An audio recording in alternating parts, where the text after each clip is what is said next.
Hey everyone, good morning. Today is Monday, April 6th. I am motivated because literally right before we hit live, I just got a text message that a dear friend that is in the hospital is feeling better. So if I'm looking and my nose is a little red, it's because I was crying out of sheer joy, the power of prayer. It is indeed. Um, I need a moment, but welcome to Community Corner this week here in my home. Again, Lena Montoya, an amazing muralist right behind me, painted this beautiful pecan tree, reminds me of Texas. But today we have a very, very special guest. Now, normally I have two guests that we can chat about, but today I wanted this special guest because I really wanted to go to the source to talk about what's happening on the front lines. So this morning we have Alex Lutz, the Director of Marketing and Public Relations for the Richmond University Medical Center. Are you there, Alex? Hi, how are you? Hello, good morning, and thank you so much for joining us. For the folks that are at home, we want to make sure that we practice safe measures, and under the directive from the governor's office and the mayor's office, Alex is wearing a mask. So, Alex, again, thank you so much for joining us. I know you're extremely busy at work right now, but can you talk to everybody about your role at the hospital? Sure. As the Assistant Vice President for Public Relations and Marketing, in normal times, we'd be doing a lot of advertising to showcase our services and promoting the hospital and our physicians. But given everything around COVID-19, 95 to 100% of my time right now is promoting information about what the hospital is doing for COVID-19, primarily with media sources like the Advance and also media outlets across New York City, and working with a number of our other departments to get information to them that we want to make sure that the public is aware of. Absolutely. I want to talk about the sentiment and the feeling of what's happening right now with the staff on the front lines. Recently, the Advance had posted this beautiful video with the fire department. So, can you talk a little bit about how everyone's feeling on staff these days?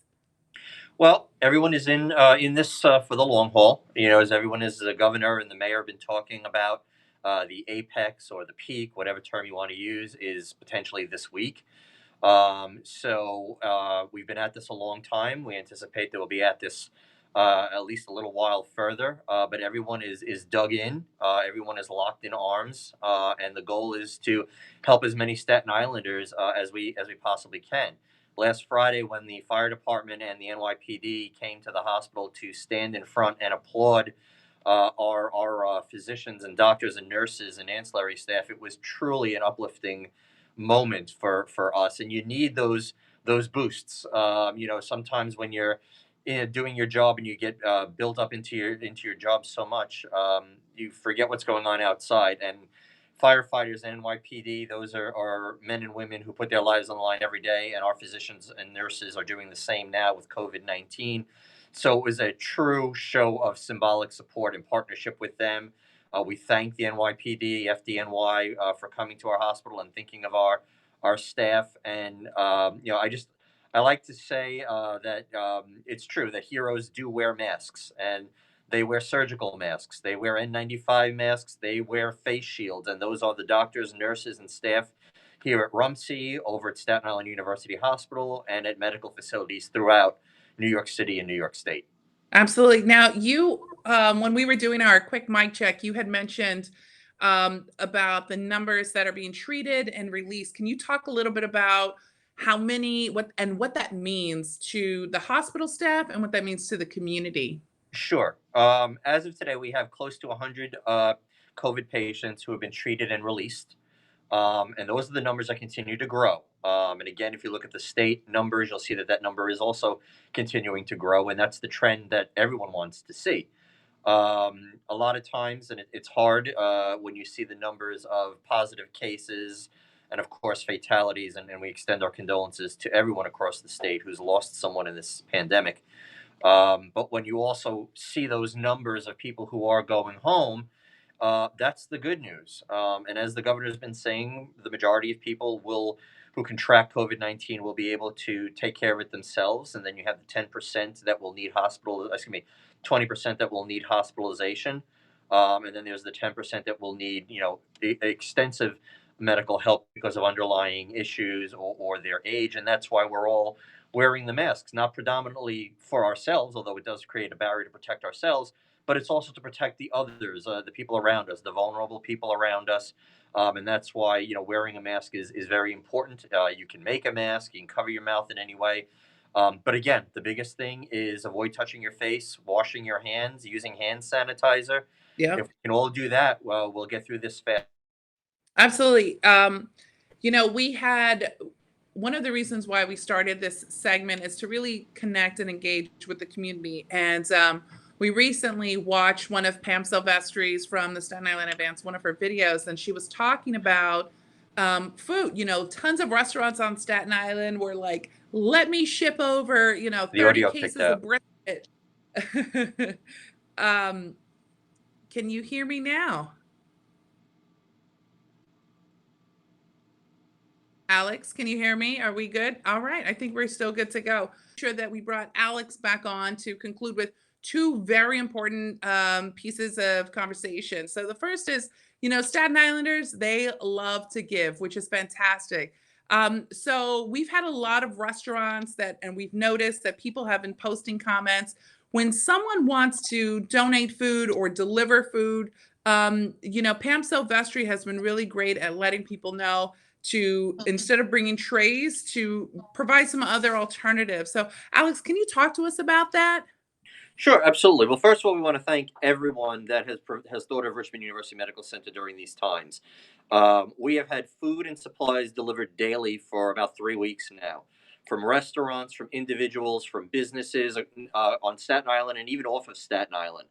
And those supplies have included gloves, gowns, face shields, masks, and food. Food has come in from across the island. We just learned last week that Blue Restaurant on Richmond Terrace will be doing 300 meals a day throughout the month of April for our staff.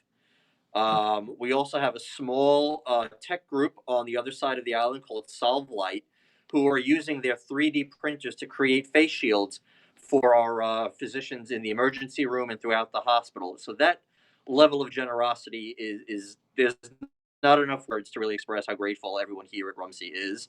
If there is anyone that would like to donate or find out how to donate to help our staff, you can call Laura Gajda at 718-818-2103.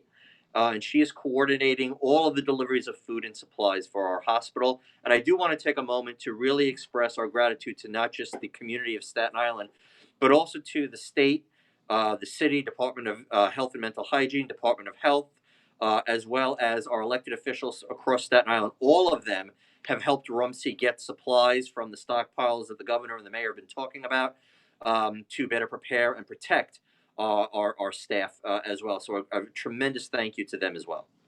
That's fantastic to hear. Blue Restaurant is right across from Snug Harbor, and we try to have food delivered from them along with the other restaurants. Unfortunately, we've heard a lot of restaurants that were doing curbside and drop off and pickup, they've now closed. So we're really glad to hear that Blue Restaurant was able to stay open to provide food. Julian and Jeff, they're amazing. Their staff are amazing. So that's awesome. We've had a couple of questions that were from the first live stream. People are asking, what can they do to help? Again, Staten Islanders, they love to give, which is great. But what can you recommend for Staten Islanders to do for those that want to help, or what kind of resources you guys need? Now's the time to ask and put it out there. Well, our asks continue. I mean, obviously, if someone wants to donate food, we have more than enough staff, including our night shift. So the food will definitely not go to waste. Okay. As far as supplies, if people want to try to put us in connection with things such as gowns and masks and gloves, and we want everyone to understand that we're getting a lot of these donations. But of course, before we distribute them to our front lines, our Department of Infectious Disease Control is going to check all of these items to make sure that they are appropriate. Yeah. So we want everyone to understand that they may be dropping stuff off, but it may not go into immediate use because we want it to be reviewed and make sure that it's appropriate for our staff to use for the protection of our patients and our staff. Oh, you know what? That's fantastic because I know um, Assembly 3D and Staten Island Makerspace, they've been creating masks, packaging, distributing them. I know Maker Park Radio just hosted a huge kind of a telethon, but via on the computer, and they raised $3,500 for the masks. So that's really important that they check in with the hospitals to make sure that they're approved for the staff as Sure. well as the patients that come through. Oh my Absolutely. gosh. Well, it sounds like, things are starting to get on the mend and be on the up and up. And, Rumsey, along with Staten Island University Hospital, y'all continue to lead all of the efforts. So we appreciate it. And we appreciate you coming on the show today. I know you're super swamped. So from my home to your home, thank you so much. For those of you that are joining us later this week, we do have Senator Diane Savino that will be joining us, along with CEO and fierce leader Eileen Fuchs, CEO of Snug Harbor Cultural Center Botanical Garden.